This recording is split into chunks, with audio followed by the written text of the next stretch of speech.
নমস্কাৰ, কি খবৰ আপোনালোকৰ? আশা কৰোঁ নিশ্চয় ভাল। আৰু আজি আমি ক'ত গৈ আছোঁ সেয়া আপোনালোকক ক'ম। আৰু আগতে আমি কোন গৈ আছোঁ সেয়া কৈ লওঁ। এইফালে গৈ আছে মানে হাজবেণ্ড আৰু গাড়ী চলাই আছে, আৰু এইফালে আছে বেটা। বেটা হাই কৈ দিয়া। গৈ আছোঁ দুলীয়াজানলৈ। আৰু আমি আগতে ভাবি থৈছিলোঁ মানে এই বলবম যোৱা ভক্তসকলক আমি কিবা এটা বহুত দূৰ সিহঁতে খোজকাঢ়ি যায় 30 কিলোমিটাৰমান, তাতকৈ বেছিও হ'ব পাৰে, কিছুমানে বহুত দূৰৰ পৰাও আহে। আৰু তাৰ আমি দুলীয়াজানৰ মাজভাগতে আমি অকণমান কিবা এটা ঠাণ্ডা বা পানী বা কিবা এটা খাবলৈ দিম বুলি ভাবিছোঁ। এতিয়ালৈকে লোৱা নাই, কি লওঁ চাই লওঁ। আৰু এইখিনিতে কৈ থওঁ বলবম কিয় যায়। শাস্ত্ৰ অনুসৰি যেতিয়া সাগৰ মন্থন কৰা হৈছিল তেতিয়া তাৰ পৰা বিনিৰ্গত হৈছিল, আৰু গোটেই জগতখনক ৰক্ষা কৰিবৰ কাৰণে শিৱই বিপান কৰি নীলকণ্ঠ হৈছিল আৰু গোটেই পৃথিৱীখনক ৰক্ষা কৰিছিল।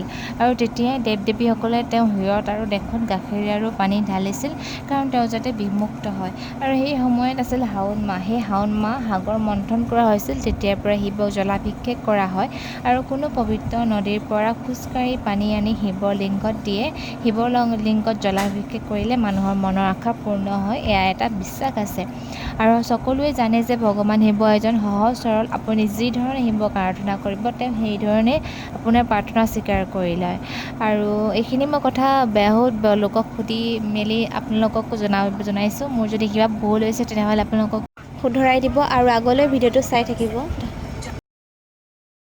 আৰু আমি আহি এতিয়া ইয়াত পাই গ'লোহি। আমি এইডোখৰ জেগাতে ৰৈ লৈছোঁ, আন্ধাৰ হৈ গ'ল। আমি ঠাণ্ডা লৈ ল'লোঁ, ফ্ৰুটি আৰু লিচি লৈ লৈছোঁ। কিবা এটা দিম আৰু অলপ হ'লেও খাব পাৰিব। ইহঁতি আচলতে বহুত দূৰ খোজকাঢ়ি যায়, 30-40 কিলোমিটাৰ খোজকাঢ়ি যায়। কিছুমানে বহুত দূৰৰ পৰাও আহে। আৰু আমি তাকে অকণমান কিবা এটা দিব বিচাৰিছোঁ আৰু ভগৱানৰ ওচৰত। সিহঁতে ইমান কষ্ট কৰি যায়। আৰু আপোনালোকে ভিডিঅ'টো চাই থাকিব।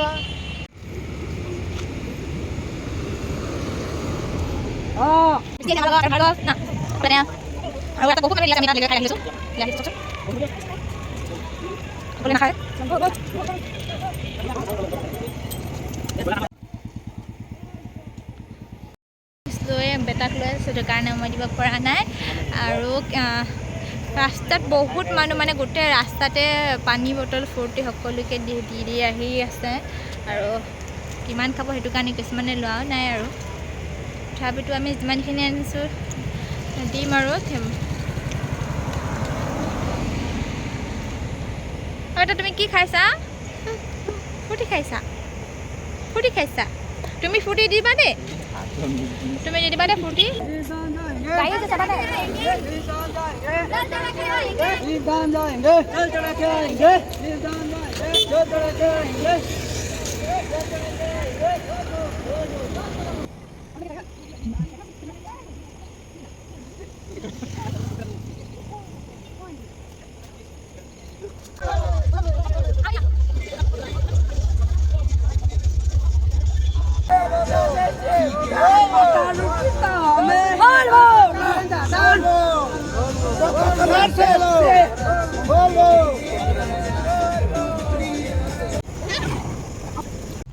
এতিয়া আমি ঘৰলৈ ঘূৰি আহিছোঁ। আজি দুলীয়াজানতে থকা হ'ব বাহঁতৰ ঘৰত।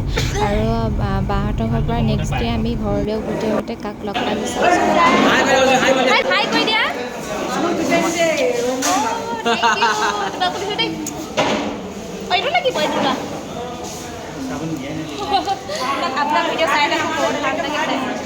থেংক ইউ, ভাল লাগিল লগ পাই, একদম বহুত ভাল লাগিছে। গৰমে গৰমে আহিছোঁ, ভাল লাগিছে। আৰু অঁ নিশ্চয় নিশ্চয় যাব যাব। পুৰা গৰম লাগিছে মানে, সেইকাৰণে এখন ঠাণ্ডা পানী খাই আছোঁ। আৰু তাতে লগ পালোঁ, বহুত বেছি ভাল লাগিছে। মোৰো ভাল লাগিলে আপোনালোকক লগ পাই। আজি ওচৰৰ পৰা দেখিছোঁ, বহুত বেছি ভাল লাগিছে। আৰু বাহঁতৰ ঘৰৰ পৰা ঘূৰি আহি থাকোঁতে ভাদৈ পাচলিতে মনোজ দাহঁতক লগ পালে। আৰু মনোজ দাহঁত আহিছিল টিপামলৈ বুলি।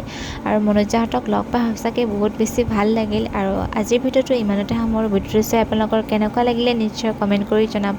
পুনৰ আহিম এটি অন্য ভিডিঅ'লৈ। আজিলৈ ধন্যবাদ।